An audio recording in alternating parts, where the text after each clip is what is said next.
রাষ্ট্রীয় সালামের মাধ্যমে সম্মান প্রদর্শন করল 103তম ব্যাচের রিক্রুট দিবস।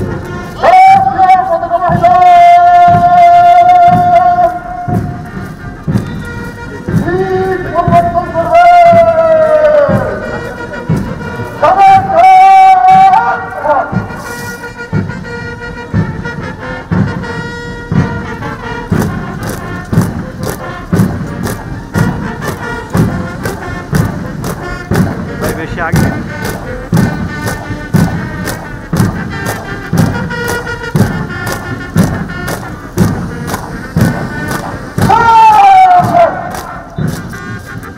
এবং এসআইএলটিতে কর্মরত ছিলেন। এছাড়াও তিনি স্বনামধন্য প্রেসিডেন্ট গার্ড রেজিমেন্টে কোম্পানি কমান্ডার এবং ন্যাশনাল সিকিউরিটি ইন্টেলিজেন্স এনএসআই-তে যুগ্ম পরিচালক হিসেবে কর্মরত ছিলেন। তিনি বর্ডার বাংলাদেশের সরাইল ব্যাটালিয়ন 25 বিজিবি এর অধিনায়ক এবং বর্ডার ট্রেনিং সেন্টার কলেজের স্টাফ অফিসার পরিচালক কলেজ সদর হিসেবে সুনাম ও সফলতার সাথে দায়িত্ব পালন করেছেন।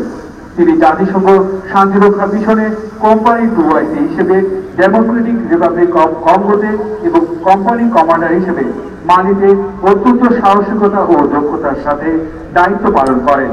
এছাড়াও তিনি তার অত্যাবশ্যকীয় কোর্স সম্পন্ন করার পর defence services command and staff college Mirpur হতে গ্রাজুয়েশন সম্পন্ন করেন এবং সম্মানসূচক পিএসসি উপাধিতে ভূষিত হন।